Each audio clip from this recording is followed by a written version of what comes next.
Good evening. My name is Kathy Walters. I am a member of Creation Care Ministry at Nativity Catholic Church in Burke, Virginia, and I will be your host for this evening. Thanks to all who are joining us from our Catholic community, as well as those from other denominations, and all who care about our environment. In his encyclical, Laudato Si', Pope Francis appealed to every person living on this planet to engage in dialogue about our future. Tonight, our presentation is called Landscaping with Care, making a difference in our corner of creation.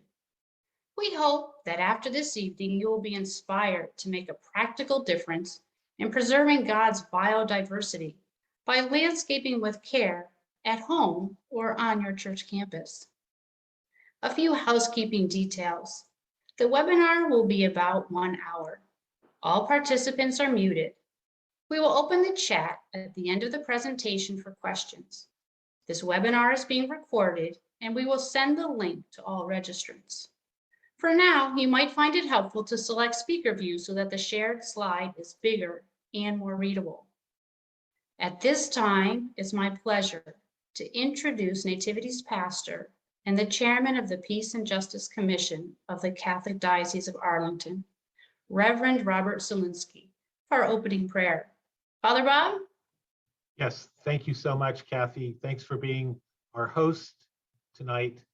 And Easter blessings to everyone as we celebrate our church's annual festival of the resurrection when all of creation is being renewed.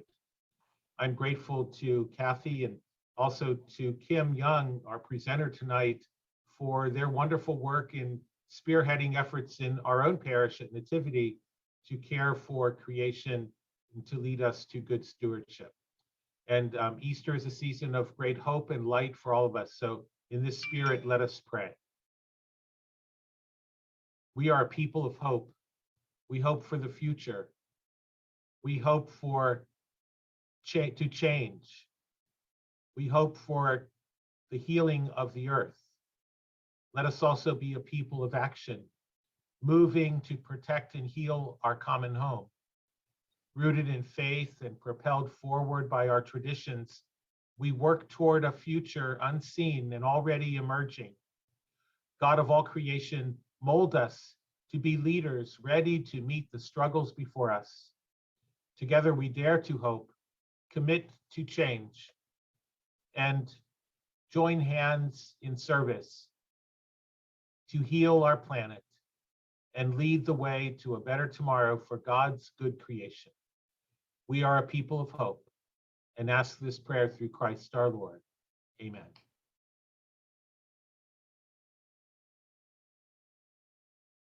Thank you, Father Bob.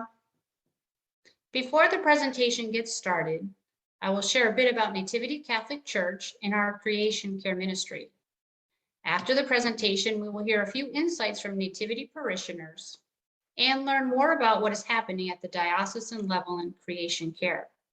Lastly, we will close in prayer. Time permitting, we will answer questions at the end. Let me begin with our land acknowledgement. We honor the Manahoic Indians who were stewards of the land before us. We'd also like to point out that our parish lands are part of the Powhatan Creek watershed, which drains to the Potomac River and Chesapeake Bay. I mention this to emphasize how everything is connected. Our parish is part of the diocese and a part of the whole Catholic Church. Our lands are also part of a bigger system. We are not in isolation, either in time or space.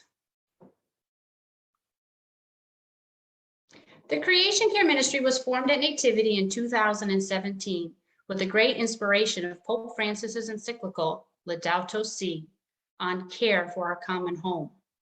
Our team had renewed conviction that caring for creation and caring for the poor are closely linked and are obligations of our Catholic faith. We are active members of the Care for Creation Network in the Diocese of Arlington. Education is a key component of our ministry through bulletin blurbs and presentations at our parish fall festival, such as a monarch butterfly, tag and release, and a Virginia Birds of Prey program. We sponsor projects in our Catholic school and with Scouts. Our new Nativity Tree Tour was highlighted at the Parish Festival and will also be featured at our Work Camp Service Day, when ministry members will coach our teens on sustainable landscaping techniques, similar to what we will be discussing tonight. Our annual Fair Trade Sale is a signature event, educating parishioners about the value of fair trade shopping for both social and environmental justice. This sale also serves as our annual fundraiser, providing financial support for our other projects and allowing us to donate to the Ecumenical Faith Alliance for Climate Solutions. The ministry was thrilled with Father Bob's initiative for renewable and sustainable energy use in the parish. You will be able to learn more about reducing your personal energy footprint, as well as that of your parish, at next month's webinar on May 25th, sponsored by St. Luke's Parish. These are just a few of the many initiatives that Nativity's Creation Care Ministry has engaged in, and we are looking forward to greater opportunities as the diocese launches participation in the Laudato Si Action Platform. More about that later in our webinar. Part of our role tonight is not to just listen, but also to reflect. We set the stage with a quote from Laudato Si. The Earth's resources are being plundered. The loss of forests entails the loss of species, which may constitute extremely important resources in the future for food, curing disease, and other uses. It is not enough, however, to think of different species merely as potential resources to be exploited, while overlooking the fact that they have value in themselves. Each year sees the disappearance of thousands of plant and animal species, which we will never know, which our children will never see. The great majority become extinct for reasons related to human activity.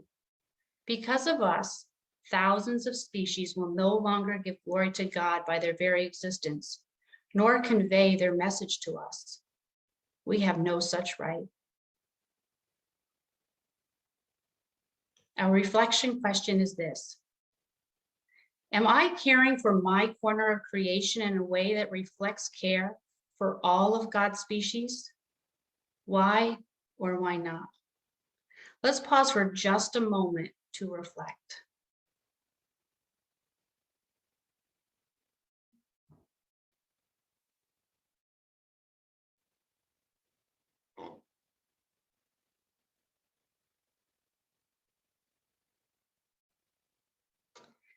We also welcome the poetic insights of Saint Hildegard, a medieval mystic and inspiration for this webinar series, who shared in her experiences and writings an intimate connection between God and all beings.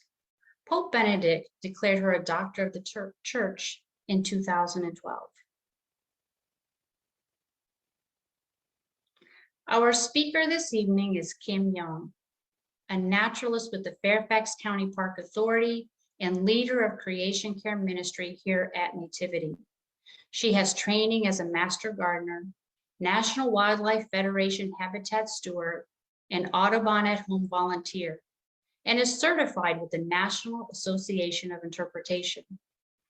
Kim is an avid native plant and wildlife habitat gardener at home, work, and church, which she sees as an extension of living Laudato Si, Pope Francis's encyclical on the environment. Tonight, we will gain an understanding of the importance of native plants, particularly keystone and host plants, in rebuilding the biodiversity that Pope Francis laments.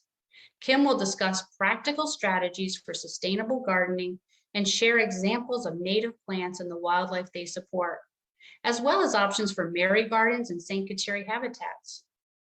We know that caring for God's creation is an obligation of our Catholic faith, and sustainable gardening is one way that we can make a difference.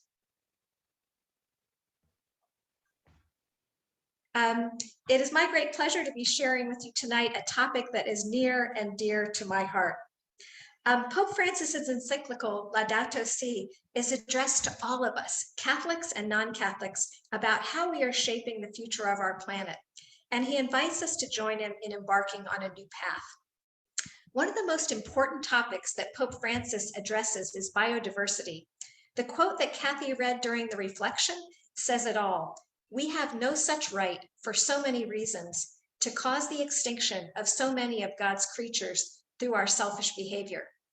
An article in Parade magazine in the Post this past weekend quoted Colin O'Mara, president of the National Wildlife Federation, who said, biodiversity is like an airplane.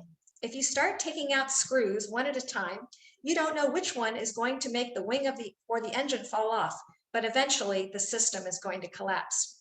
The great news is that the average person like you and me can and must help.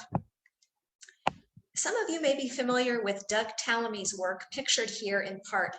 Doug is a brilliant entomologist or insect scientist and has launched a grassroots initiative called Homegrown National Park. Its mission is to regenerate biodiversity and ecosystem function, starting at the base of our food webs with native plants. Basically, Tallamy reminds us that we rely on nature for what he calls ecosystem services. Things like keeping our air and water clean, sequestering carbon, and pollinating our crops are just a few of these services that nature provides. When we eliminate or reduce nature, we create problems. We need nature in our own yards, neighborhoods, schools, offices, and common areas. Nature's food webs need to be sustained where they still exist and recreated where they can be. Our goal must be to change our landscaping culture to reverse the decline of wildlife and habitat in our backyards and around the world. Tallamy suggests that grass and lawns and non-native plants can no longer be our default landscaping. I don't know if any of you are familiar with the conversation between St. Peter and God about lawns. I'll include a copy of it in your follow-up email, and you will love it. Suffice it to say that God does not approve of lawns in this particular story. For the biodiversity we seek, we need native plants. The exciting thing is that this understanding is catching on. In fact, the headline article in last Sunday's Washington Post magazine was called "The Rise and Beauty of the Native Plant." So what is a native plant? In a nutshell, it's a plant that was here before European settlement and has co-evolved with the native insects, birds, and other wildlife in our area. It's also uniquely adapted for survival in the local climate and soil. Native plants can generally survive without pesticides, fertilizers, or outside watering once they're established. And these plants support our native wildlife. In other words, they support biodiversity. Information pictured here is from an organization called Plant Nova Natives, and they will be a wonderful guide for you on your native plant journey. Where does one get native plants? The majority of the over 200 species that we've planted in our own yard, as well as the primary source for native plantings on our church campus, have come from Earth Sangha's Wild Plant Nursery. Earth Sangha is a nonprofit public charity that grows trees, shrubs, vines, and herbs, all from seeds that they collect from local natural areas, with permission, of course. Their nursery in Springfield is by far the most comprehensive effort in the area to grow native plants from their local wild populations. You can purchase online and by appointment, and they provide grants and reduced prices for schools and public land plantings, such as churches. Their website is a wealth of information, and alongside Plant Nova Natives and Doug Tallamy's website will be your new go-to information sources.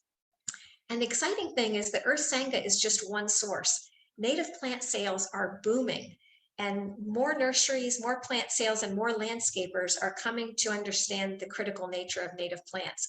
So you're joining this movement at just the right moment. So what does the transformation from a monoculture of lawn to an ecosystem that supports God's biodiversity look like? It doesn't happen overnight, but it can happen surprisingly fast. Remember, native plants have evolved to do well in the habitat from which they originate. This is a shady, damp area between the side of our house and our neighbor's fence. It started as muddy grass. Here is the same view in early spring when the native phlox is blooming. In fact, that will be in the next couple of days. We'll be talking about Mary gardens in a minute, but the Marian reference for phlox is lady's wedding. Here is a backyard area. We removed invasive ground cover, covered the area with burlap and leaf mulch in the fall, and planted in the spring, and the eventual result is on the right. By the way, speaking of mulch, the leaves that fall in our yard are a natural mulch. They suppress weeds, hydrate the soil, and create habitat. And so use what already falls in your yard, your leaves, by raking them into your planted areas. If you need more here in Fairfax County, you can take advantage of free leaf mulch from the transfer stations and landfills. It's great exercise to bag it yourself, as you see George doing here on the left. But if you have a truck, you can also take advantage of the loader pictured here and just have it dumped right in the back of your truck. Remember, many insects depend on leaf litter for protection from the elements. And when you dispose of the leaves that fall in your yard, you're disposing of many of the beneficial insects. And purchasing mulch is also expensive, as we all know, and often an unnecessary environmental evil. I mentioned removing invasive ground cover in one of the previous slides. Many of the ground covers traditionally planted at homes and at church and public properties to reduce erosion are not native and in many cases are invasive. An invasive plant is one that is introduced from another area, often from Asia because of similar climates, and becomes overpopulated, causing harm to the local wildlife. Invasive plants often preclude native plants and do not provide food or habitat for our local animals. Some examples of invasive ground covers in our area that you're no doubt familiar with are English ivy, pachysandra, vinca, or periwinkle, and these detrimental plants are still being sold, sadly, in our local garden centers. Ideally, one of the first steps in any landscape project is to assess and remove invasive plants from our properties to make room for the natives. Non-native plants that are not invasive can remain, but we're going to see later in the presentation that having at least 70% native plants is really the best support for biodiversity. Pictured here is the native Virginia creeper, and it has a Mary Garden reference of where God has walked. Ideally, poison ivy is a native plant. Over 60 species of birds eat poison ivy berries, but I try to remove that which is likely to be run through by my grandkids. Again, I encourage you to avoid herbicidal sprays, which can run into our local streams and have a negative impact on our local insects and wildlife, and recommend instead this newspaper bag technique, pulling rather than spraying. But you do have to be careful. Make sure you take a good shower and wash your clothes when you get done. You may also have noticed in an earlier photo a rain barrel. With climate change, we are seeing more unusual weather events, including more frequent torrential rainstorms. And as sustainable gardeners, we want to try to deal with our excess water on our own properties rather than sending it rushing to our local streams through the storm drains. One way to do this is with rain barrels. Ours are built out of pickerel barrels through the Northern Virginia Soil and Water Conservation District program. And when you, at these workshops, you not only get to make the barrel, but you also get information about how to install it. These workshops, as well as the opportunities to purchase pre-made rain barrels, have already started up again in the spring. So check out that Northern Virginia Soil and Water Conservation District website for more information. Any drainage water should be allowed to percolate slowly through your soil, nourishing your plants and cleansing itself through natural chemical processes. All right, a favorite topic, white-tailed deer. They are native to our area, but sustainable gardeners learn to accommodate but not encourage them. Because we live adjacent to parkland, they are constant visitors, and all of the native plants that we've planted were chosen to be deer resistant. This doesn't necessarily mean that deer don't nibble them occasionally or often, but the more mature the plant, the more likely they are to leave it alone. As many of our natives have begun to thrive, the deer are more likely to let them be. Hostas are like lettuce to deer. When choosing deer-resistant plants, you want to think of plants which have a lot of texture, fuzz, or fragrance, as they're more likely to be left alone. There are wonderful lists out now on the internet, and many plants are labeled if they are deer resistant when you see them in garden centers, because it's such a common issue. Unfortunately, with deer come ticks. If our goal, though, is building ecosystems, biodiversity, and food webs, we definitely don't want to be spraying pesticides. Having experienced Lyme disease firsthand, however, I am not a tick fan. We use tick tubes. These are toilet paper sized tubes stuffed with cotton that's been laced with the insecticide permethrin. And these can be placed in locations around the perimeter of your yard. Basically, mice take the cotton, you can see in the upper right-hand picture there, back to their nests for nest building, and it kills the ticks at that stage of their development. Georgia and I do also use the spray that you see down at the bottom. We spray several sets of gardening and hiking clothes, leave them out to dry, and then this is a more effective deterrent to ticks without actually having to spray your body or spray the environment. Compost. Our native plants are designed to thrive on our existing soils and do best actually without soil amendments. But if you're dealing with, for example, new construction soil, or if you want to give your houseplants a boost, consider making your own compost. If you have room for a compost bin in your yard, you'll be amazed really at the rich compost that you can generate while reducing your impact on the planet. Composting actually can be much easier than you think, and definitely doesn't need to smell or attract rodents. We have begun composting at Nativity as well on the church grounds, and are working with our school students to compost their school lunch fruit and vegetable scraps. All right, let's talk for a few minutes about some of the wonderful plants that are native to our area. And by the way, I was not familiar with the concept of Mary Gardens when we were developing our yard. Mary Gardens actually have been around for a very long time, since medieval times, mainly in Europe. They involve a statue of Mary in the garden, and then select flowers, shrubs, and trees that are associated with the legends about Mary. And this is all part of the garden. A new and welcome trend, though, is to plant native Mary Gardens, meeting both our spiritual needs and the needs of our environment.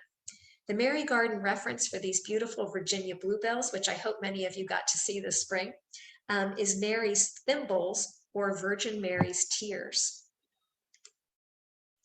And speaking of Mary Gardens, St. Mark's Creation Care team in Vienna planned and planted a Mary Garden near the front of their sanctuary entrance. Over 75 plants from 13 native species were planted, and as pictured here, each third grade student at St. Mark's School added the native spring wildflower Jacob's Ladder to the garden.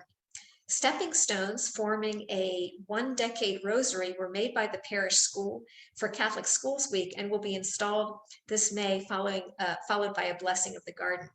The Jacob's Ladder has already bloomed, providing nectar for early pollinators, which needless to say was thrilling for those third graders. In breaking news, we are excited to let you know that the St. Kateri Conservation Center, which we will be talking about further in just a few minutes, has been working on native Mary Garden plant lists and designs for us here in the Arlington Diocese. What you see here is a screenshot of some of the materials that they've been working on.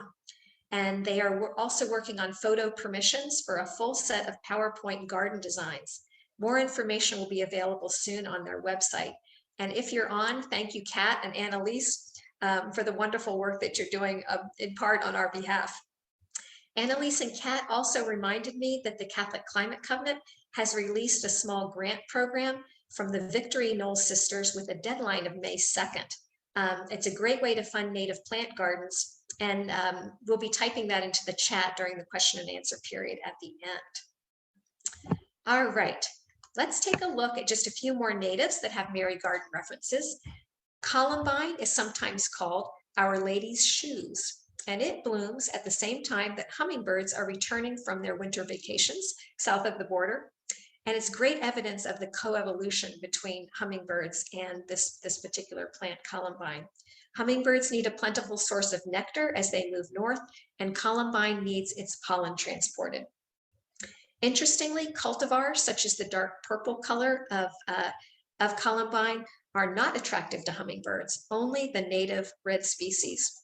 I want to mention here too that all of the plant and animal pictures you're seeing here tonight were taken in our yard with our phones, and God's creation really is that beautiful. Bloodroot is a welcome early spring ephemeral and one of many plants whose seeds are spread by ants. It's a process called mermaid cokery, which I think is super cool. The Mary Garden reference for bloodroot is Star of Bethlehem. Bluets and native Pachysandra, as opposed to the Japanese variety, are wonderful native ground covers, and bluets have a Mary Garden reference of Madonna's eyes. We all know the value of planting with all the seasons in mind from an attractiveness standpoint, but thinking of pollinators, this becomes particularly important. Goldenrods, white wood aster, and sneezeweed are all late blooming plants that are often covered with small bees and other insects in September to November. The goldenrod's Marian meaning is Mary's plant, and white wood aster is Mary's flower of God. Ferns, of course, are wonderful in your shade garden, and the one that I personally have the most of is the Christmas fern. It's dependable and evergreen. Helps with erosion, and it's really fun to see the new fronds uncurl in the spring. Christmas fern has an interesting Mary Garden reference of Mary's hair. Golden ragwort is a shade-loving evergreen ground cover with welcome early spring yellow blossoms in March, and serves as a great substitute for invasive English ivy. It has great value for our earliest native bees, those ones that are out in early March, and is very easy to transplant to other locations or to pass on to friends. I love the Mary Garden reference for this one. It's Mary's candlesticks. This is foam flower, an attractive native spreading ground cover with white flower spikes in April and May. It's blooming now. Marian reference is Lady's Veil, and you can definitely see why for this plant. Green and gold on the left there has a very long bloom period and an appropriate Mary Garden reference of Mary's gold. Wood or celandine poppy that you see on the right has a Mary Garden reference of Mary's star. And neither of these is to be confused with that plant at the top. Some of you who live in our area are probably familiar with lesser celandine, which sadly is an invasive plant that just blankets our local stream valleys. So definitely we're not allowing any Mary Garden reference for that terrible plant. There is a native plant for every condition, and sundrops is a good example. It does very well in hot, dry places, which can be a tough spot to garden in. It has a reference of Mary's star. Brown-eyed Susans are also fun there on the left if you like a little bit of a wild look for your indoor cut flowers, and its Marian meaning is Golden Jerusalem. So I've been focusing on perennials tonight in order to share some Mary Garden references with you, but please do note that the ideal habitat includes, a lot of shrubs and trees of different heights as well. We want that layered approach. I did want to mention Virginia sweetspire on the left. It's one of the few shrubs that I've seen that has a Mary Garden reference, and it is Moses's burning bush, I think because it has a beautiful red color in the fall. And of course, it's not just about blooms. Berries such as those on this native viburnum are wonderful bird food in the fall. The berries attract bluebirds, flickers, catbirds, robins, and the leaves are the larval host for the spring azure butterfly. And speaking of fall, it's important to note that we should not clean up too much in our gardens in the fall and winter. New queen bumblebees, as well as many other beneficial insects and amphibians, overwinter in our leaf litter and in dead stems. If you cut back the dead stems, you want to wait until, ideally, believe it or not, early May, or when temperatures have been over 50 degrees consistently for at least a week. Don't be too tidy or those beneficial creatures will be lost. If you need to clean, then clean inside instead. All right, so in addition to beauty and easier care, native plants bring nature, ecosystem services, and food webs. When you've provided the 4 habitat needs in your yard, food, water, shelter, and areas to raise young, and certified that you're using some sustainable gardening practices in your space, you might enjoy having your space certified as a National Wildlife Federation habitat. It's actually very, very easy to do online and a lot of fun, especially if you have kids. So who are some of God's native creatures who will appreciate your new habitat? Box turtles are one of my favorite residents. Between 30 to 50% of their diet is actually slugs, snails, and insects. So you're doing a good job if you have box turtles. Interestingly, turtles eat the fruits of May apples and Jack in the Pulpit. And because those seeds pass through their guts, it increases the germination rate for those particular plants, which is kind of a fun fact. You always know you're making good progress with protecting biodiversity when young babies are being raised in your property. So we were excited to see these young box turtles. Another group of native reptiles, the snakes, keep down your population of rats, mice, and moles, and most are harmless. The only venomous snake that is in Fairfax County is actually the copperhead, and it prefers rocky, sunny conditions. So again, if you have that condition in your yard, you might want to keep an eye out, but they're pretty uncommon. For amphibians, our habitat welcomes gray tree frogs. We have a small water feature on our deck, basically a deep planter filled with water and a couple of native plants, and it attracts these gray tree frogs by the tens. In the spring, they do their thing, leaving behind eggs and eventually tadpoles, which of course is fascinating for the grandkids. Wood frogs are another early frog. They call and mate in your local pond as early as March. And other than mating time, they spend their time in the woods or in your friendly garden, keeping the mosquito population down. And these wonderful frogs would not be in a garden that sprays for mosquitoes. If you avoid pesticides, you're likely to get these wonderful creatures, our toads. Toads are just one kind of frog, and they're excellent co-residents as they eat about 100 insects per night, including mosquitoes. Toad abodes and hibernaculums are not only great habitat, but they're also fun conversation starters and creative projects for the kids. Insects in your habitat. 3/4 of the world's flowering plants depend on animal pollinators to reproduce, and about 60% depend on insect pollinators in particular. So at the Nature Center, we coach that we are bug watchers, not bug squashers. We are dependent on insects for our survival, and we need to encourage rather than discourage them from our properties. There are so many cool looking ones. And praying mantises and dragonflies that you see pictured here are both carnivores and are really important members of the local food web. There are about 4,000 species of bees in the United States. Some are generalists and some are specialists, meaning they specialize on certain flowers or species. If you don't have that flower, you won't have that kind of bee. Native bees are very efficient pollinators. So how do you attract beneficial native bees?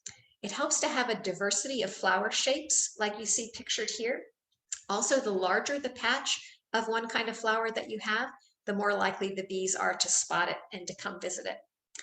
It's helpful to plant a full season garden, meaning that you have different flowering plants, shrubs, trees throughout the year, from starting early in the season, like the golden ragwort we discussed, all the way through the end of the season with things like white wood aster. You want to leave up those hollow stems until spring for the overwintering larvae and leave out the pesticides. We all love butterflies, but we know that we have to love, we don't all know that we have to love caterpillars as well. Did you know that 80% of the diet of baby birds is caterpillars? They're soft, easy to digest, high protein, and they're full of the carotenoids that birds need for their colorful mating plumage. A single clutch of chickadees, a single nest of chickadees, requires about 500 caterpillars per day for about 17 days before they fledge. Unfortunately, non-native plants are not very good at making caterpillars. If you love birds, you need native plants. In fact, butterfly gardening is really about caterpillar gardening. Our native plants have co-evolved with native caterpillars, causing them to specialize for survival. And the most common example is the monarch, whose caterpillar only eats milkweed. Planting milkweed in your home landscape, as well as at churches and other locations, is one way to help offset the loss of habitat that we've had in our agricultural landscapes due to herbicides and pesticides. This too is where I want to emphasize the difference between a pollinator garden and a native plant garden. Pollinator gardens full of flowers blooming through the seasons are wonderful, and they're very important for pollinators like our bees and butterflies. But native plant gardens support ecosystems and biodiversity. We want to focus on the latter. If you remember your elementary school science training, we have to be concerned about how energy is transferred. So we start with green plants, and then insects and other animal herbivores eat those plants, and they in turn are eaten by other animals. It has nothing to do with pollen. It's all about green plant material, like the milkweed leaves to a caterpillar. And don't forget to get the family involved. Learning about nature helps us all want to care for it. All right, now that we've been so good about welcoming caterpillars to our yards, we should be able to provide a great habitat for our native birds. Bird feeders, of course, are wonderful, but really only a supplement and a convenient viewing station for us. Birds need our native plants, the berries, the seeds, and the insects. So insects below the bark of trees provide the majority of food for woodpeckers, and flower nectar and tiny insects for the hummingbirds are really providing the majority of their sustenance. But again, it's fun to have feeders so that we can get them up close so that we can enjoy them. You see there on the left, we have some robins having a little spa party. Water is usually even more important than food sources to our native birds. And in this particular little dish of water, we have one of those small heaters that you can get, which keeps it from freezing during the winter, so they can really enjoy that spa. Bluebirds are cavity nesters, and with fewer holes in trees, we can supplement their nesting sites with bluebird boxes. You can build or purchase one, and it's perfectly fine to monitor its use during the season. Remember again that bluebirds are primarily insect eaters and feed their babies caterpillars, so you won't attract them to your box if you don't have native plants that are supporting caterpillars. You might have the opportunity to witness life cycles right there in your own yard. Once you get involved with habitat, unique opportunities arise. Through the Smithsonian, we became involved in a Carolina chickadee study. And this was about how non-native vegetation is affecting the food sources, that is caterpillars, for our backyard birds. As you have the opportunity to admire one of our adorable clutches of chickadees, I'll mention that this study is the first one to directly link the decline of a common backyard bird species to the lack of insect prey that results from the use of non-native vegetation in our landscape. Using data from over 160 yards, the researchers found that the only yards that were able to produce enough chickadees to sustain a stable population were those with a plant composition made up of more than 70% of native plants. And at the risk of overwhelming you with concepts, I'd like to mention another key term, and that is keystone species. This is the idea that not all native plants are created equally when it comes to biodiversity. Some species support many more caterpillars. And again, remember, these are the creatures responsible for the largest transfer of energy in our ecosystems. For example, native oak trees support over 500 different species of moth and butterfly caterpillars, whereas a native hydrangea supports only 10 species. I would be remiss if I didn't mention mammals. You too may find yourself attracting the charismatic ones like flying squirrels and rabbits, as well as foxes, raccoons, squirrels, chipmunks, deer, and more, depending on where you live. I do believe that God was having fun when he invented flying squirrels. If you do love wildlife of all kinds, I encourage you to investigate the Audubon at Home certification program. Audubon at Home ambassadors will actually come to visit your home and assist you with personalized recommendations for your habitat. The certification process involves that visit along with your observation over time of at least 10 of 30 identified sanctuary species or species groups that are currently in decline in Northern Virginia. This is the most involved certification, but also the most rewarding as you track what wildlife, insects, birds, reptiles, amphibians, and mammals are actually using your habitat. And you can find great information about this on the audubonva.org website.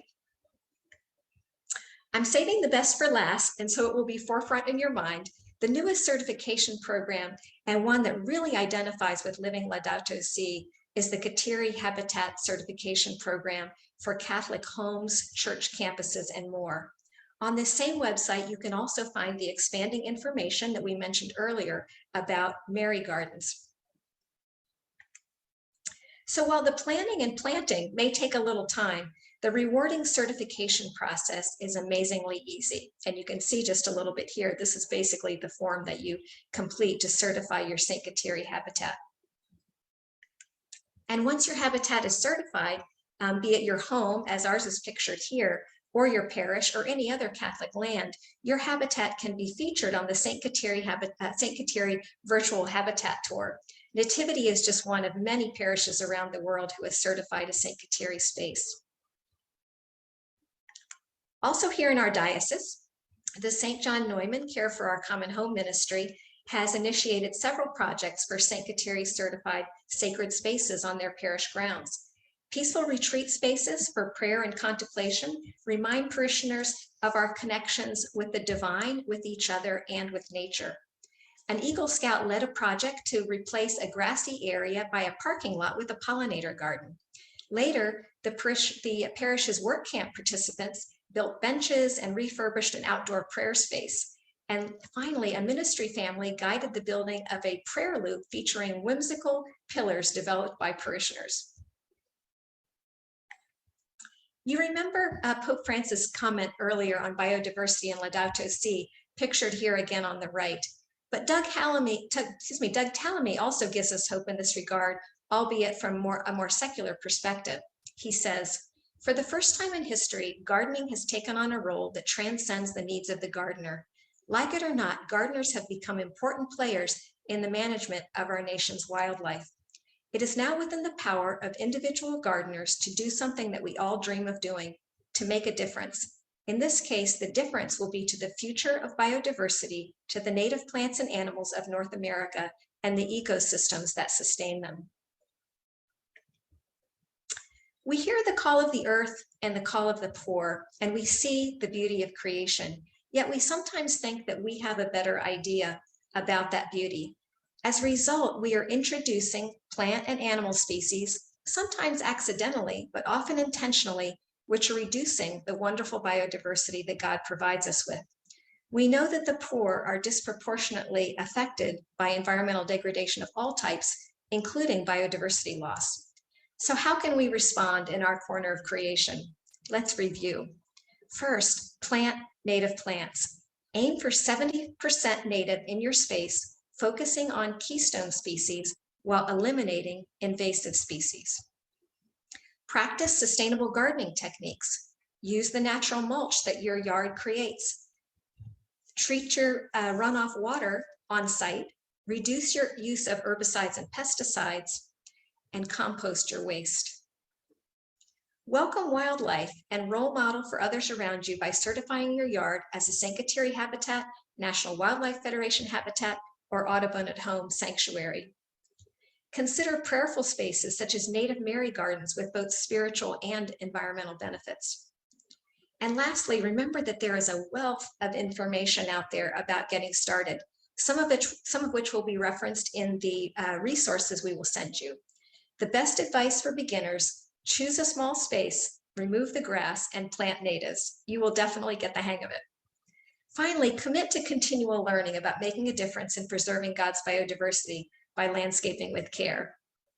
Thank you so much for allowing me to share with you this evening. And now back to Kathy. Kim, thank you for that wonderful presentation. We enjoyed all of that information. Landscaping with care preserves God's biodiversity, like Pope Francis asks us to do. Landscaping with care can also be an adventure and a process that opens our eyes to new discoveries in the creation around us. We all look forward to making a difference in our corners of creation. Again, we will have a few minutes for questions and answers at the end of our webinar. Before we move to a brief review of what is happening and upcoming in our diocese related to creation care, 3 Nativity Creation Care members would like to share brief insights with you related to their experiences with our theme tonight. Anne, would you like to speak? There we go. Hi, I'm Ann Zimmerman, and I used to work for the U.S. Forest Service, and I was formerly a national director for water, wildlife, air, and soil, and I'm a current member of Nativity's Creation Care Ministry. In addition to other volunteer roles, I'm also active in my local homeowners association, planting natives in our common areas and working to reduce erosion and runoff to the local streams. This Laudato Si quote is particularly meaningful to me because every tree, every form of life is unique, made by God to have a special role in the specific place, the habitat, where God created a particular web of life. Removing any one of those strands of the web is a loss, even if we as people can't see it or don't understand it. As humans, we always seek to change the world to suit our needs.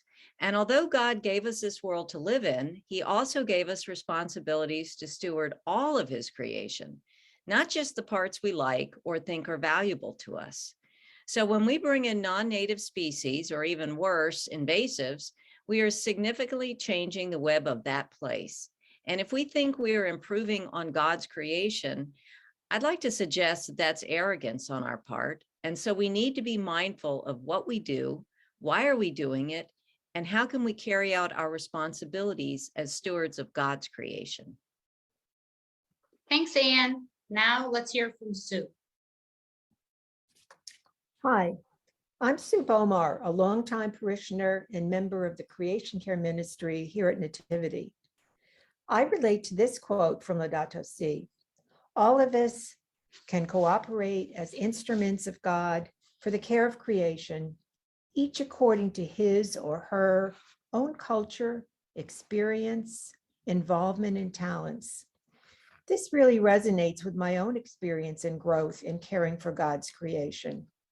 From my earliest years, I have felt a deep reverence for nature and all of creation. I was inspired by having lived near a Franciscan monastery with many statues of St. Francis of Assisi on the grounds. And I was also not too many miles away from the site where St. Kateri Habitats was born and spent most of her life. Both of these saints are patrons of the environment and ecology. In my adult years, I followed my parents' interest in gardening, and I've been active in a local garden club for over 30 years. During my time as co-president of the club, I developed a program called Making a World of Difference, Choices Matter, that challenged our members to adopt a specific green practice each month. This project earned a first place award by the National Garden Clubs. Pope Francis' encyclical Laudato Si has challenged me to further my efforts to care for a common home. I've been involved in the many projects of the Creation Care Ministry, including adopting a medicine bottle collection in which we have a way to care for both the environment and for the poor. Other ways I've adopted a greener lifestyle have included driving a hybrid car, recycling and composting practices, and filling my gardens with native plants that encourage pollinators. One of my gardens is now certified as a St. Kateri Habitat. Thank you, Sue. It's Kathy Walters again, and I'm now speaking about my experiences. I too am a member of Creation Care Ministry at Nativity Parish. I am a home gardener and a budding naturalist. Since I was young, I've been fascinated by the natural world. I find it inspiring to look around and notice the bark on a tree or a squirrel footprint in the snow. Shout out to St. Mark's Parish, who last month highlighted one of my favorite apps to use outdoors, Seek. I believe that learning about the outdoors and being able to identify and label what we see helps us to appreciate the beauty. And of course, appreciating the loveliness can bring us in closer relationship to our Creator. I am a new grandma and a former preschool teacher. I have great enthusiasm to leave my grandbaby and all children a safe, healthy planet.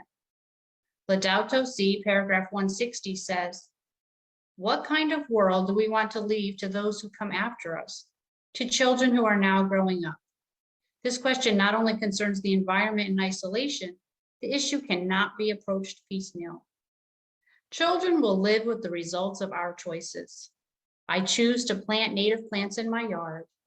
I choose to introduce children and adults to the amazing relationships between plants, caterpillars, and birds. I choose to live with hope for our care of God's creation.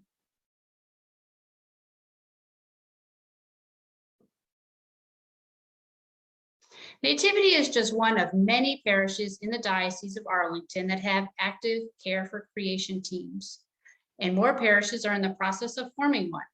We meet quarterly and share ideas of what we are doing in our parishes. If you are interested in forming a creation care ministry at your parish, we can help share our journeys and resources. An email address will be provided on our resources page at the end of the webinar. We have several initiatives that we are working on at the diocesan level. I'll pass it over to Carla Walsh, who is on the staff of the Peace and Justice Commission at the diocese, to explain. Thank you, Kathy. Bishop Burbidge has enrolled our diocese in Pope Francis's Laudato Si action plan. The Holy Father is warning us that time is short to protect and preserve the health of the earth given to us by God. So he has launched a 7-year action plan to galvanize the universal church and the world community to learn and practice the teachings of Laudato Si, and through them to create momentum to stop environmental degradation. The Pope has asked dioceses to join him in this effort. And so Bishop Burbidge has pledged our diocese to join the Laudato Si action plan, conforming ourselves to the heart of Christ and glorifying God by taking care of the world he's given us. So this is a 7-year journey. And over the next 7 years, as a diocese, we will seek to learn the teachings of Laudato Si and the church's long tradition of teaching about creation. We'll learn the facts about the effects of environmental deterioration on the earth and its people, especially those in poverty. We'll pray about what we learn, and we'll help ourselves, our families, our parishes, schools, and the diocese to live more lightly on this earth and protect it. This is an effort that we can all participate in. To keep up to date on what we're doing and how you can be a part of it, sign up for emails from the Peace and Justice Commission.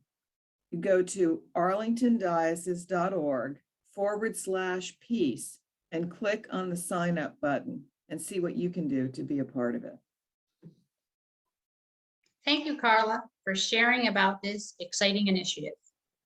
We have 2 webinars left in the series, hosted by members of our Care for Creation Network, people from parishes like yours who have active Care for Creation ministries and work within the Diocesan Peace and Justice Commission. In the words of Pope Francis, there is a nobility in the duty to care for creation through the little daily actions, and it is wonderful how education can bring about real changes in lifestyle. While much of this information is widely available, we have added a local flavor with examples of what we are doing in our own diocese. On our upcoming resources page, you will see a link to access these webinars live, as well as to go back and watch others you may have missed. Before our closing prayer, let's revisit our earlier reflection. Pope Francis states, "It may well disturb us to learn of the extinction of mammals or birds, since they are more visible. But the good functioning of ecosystems also requires fungi, algae, worms, insects, reptiles, and an innumerable variety of microorganisms playing a critical role in maintaining the equilibrium of a particular place. Let's consider our personal prejudices about some of the essential parts of God's web of life. For example, those native plants we call weeds and spray with herbicides, and those native insects we fear and spray with insecticides. Could we begin to care for our corners of creation in ways that reflect more appropriately our need to care for all of God's species? Let's pause for just a moment to reflect.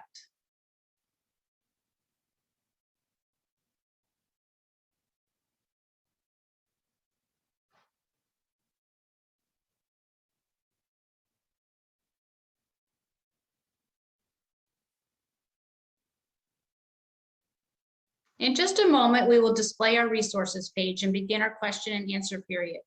But first, I'd like to invite George Young to read our closing prayer. In the name of the Father, the Son, and the Holy Spirit. Lord of all creation, maker of heaven and earth, good provider, today we come before you in grief, in shame, to lament the loss of beautiful creatures.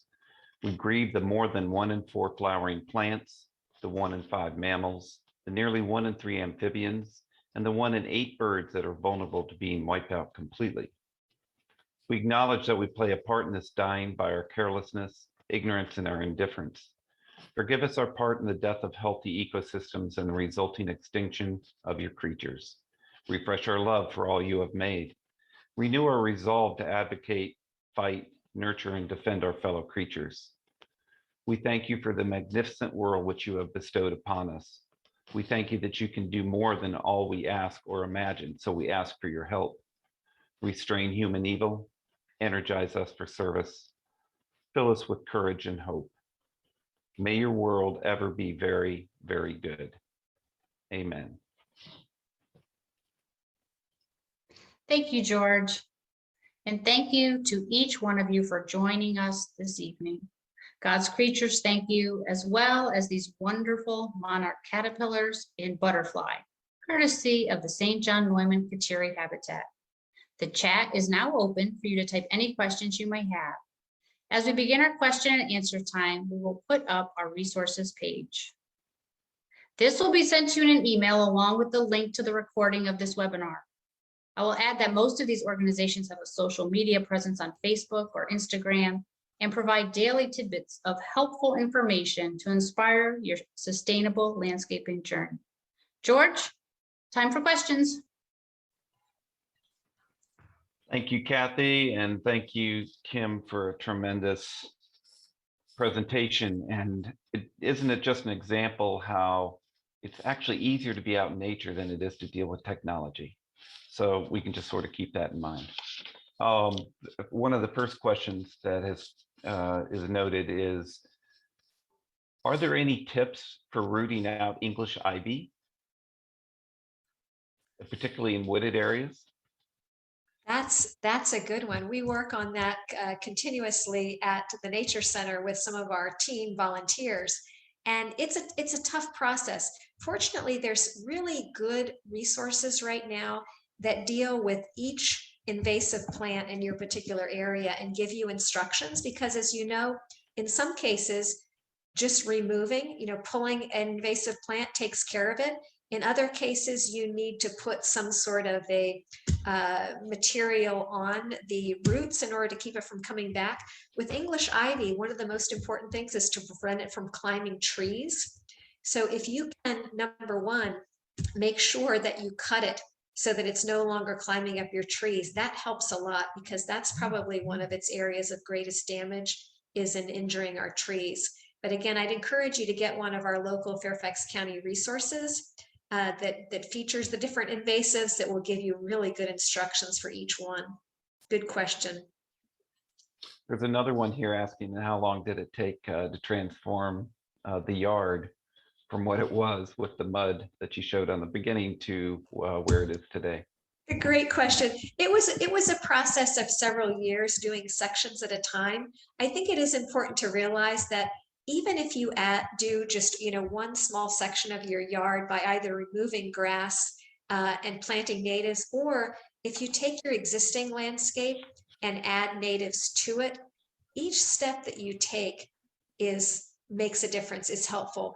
George and I decided to kind of go all out with doing one section of our yard at a time, starting with hardscape, because we really needed a sidewalk. We needed some stepping stones because our yard is very muddy. We wanted, I shouldn't say we needed, we wanted a little back patio. So we just looked at each section as we went and took action.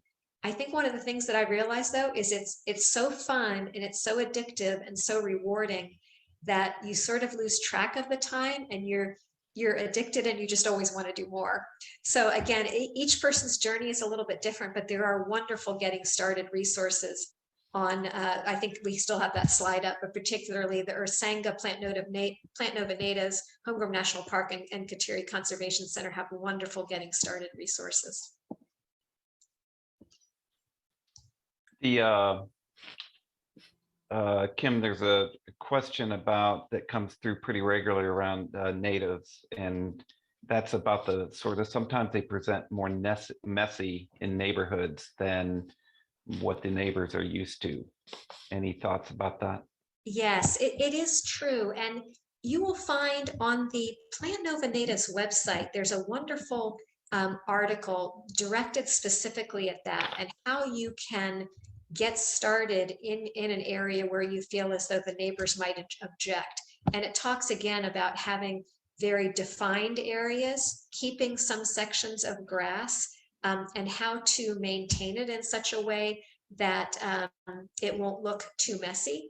And then the opportunity to slowly educate your neighbors, again, with some of these certification processes, to have the little sign, National Wildlife Federation Habitat, or we have out front our St. Kateri Conservation Center habitat sign, and help to invite conversation from your friends and neighbors about what you're doing and why you're doing it, because it really comes down, I think, to the why. We've sort of developed this feeling that squares of green lawn are what's most attractive, but when you realize that these are barren zones, we really need to educate both ourselves and our neighbors. And again, when we send out those resources, I'll send you that God and Lawns pretend conversation, because it will really make you laugh, and is a wonderful thing to share with friends who are not quite sure about this idea of native plants. Great. And are there county programs that help with invasives in the common areas? Yes, you probably have noticed the big thing right now is this lesser celandine, and unfortunately, some of these natives are very difficult to handle. There is a group in the county, the Invasive Management Group, which is part of the resources branch of the Fairfax County Park Authority, and they organize groups of volunteers. So if you have a particular area, maybe a stream, valley, or something near your home, you can contact the county and see if there are invasive management groups working in your area. Or if you're feeling gung-ho, you can volunteer for that organization and actually lead a group yourself to remove some of the invasives. Very sadly, lesser celandine is one that can't really be removed. It really has to be sprayed. In fact, we just went through an extensive spraying program at Hidden Oaks Nature Center for the lesser celandine. And unfortunately, it's really the only thing that works because of the little bulblets that are on the bottoms of the plants. It's a tough problem. Everybody just has to do a little bit to help. Absolutely, and it consistently. Yes. There's some good stuff happening in the chat, and there's a note here that I'll read. It's not a question. Margaret Fisher has a group meeting to address invasive plants tomorrow morning at 9 a.m. across from the Silas Burke House on Burke Lake Road. So anybody who's interested in the area, that could be useful. We've only go ahead. Margaret, We've only got about a minute, so I'll let you comment on that, Kim. Yeah, I was just going to mention that Margaret Fisher, I don't know if you're still on, Margaret, but Margaret is from the Plant Nova Natives, has been very instrumental in that organization. And so again, if you go to their website, you'll learn about the many initiatives they have, including a wonderful one about being observant in your own neighborhood about invasive vines in particular, and leaving leaflets for your neighbors to say, hey, you need to get rid of that English ivy, or you need to get rid of whatever their invasive is. So definitely check out some of these resources, because it will be a terrific learning process for you. So I'm going to wrap it up with that. I'm going to note that the National Pollinator Week is June 20th to 26th this year. So make a note to seek that out. Thank you again, everybody, for your attendance and your interest in and actions in creation care. We have to close at this time, but I wanted to remind everyone that the resources page and the link to the recording will be sent out in the next week or two. If you have additional questions, please feel free to email them to the same email that you received, that you RSVP'd from, the Nativity Creation Care @gmail.com. God bless and good night. Thanks, George. Good night, everyone.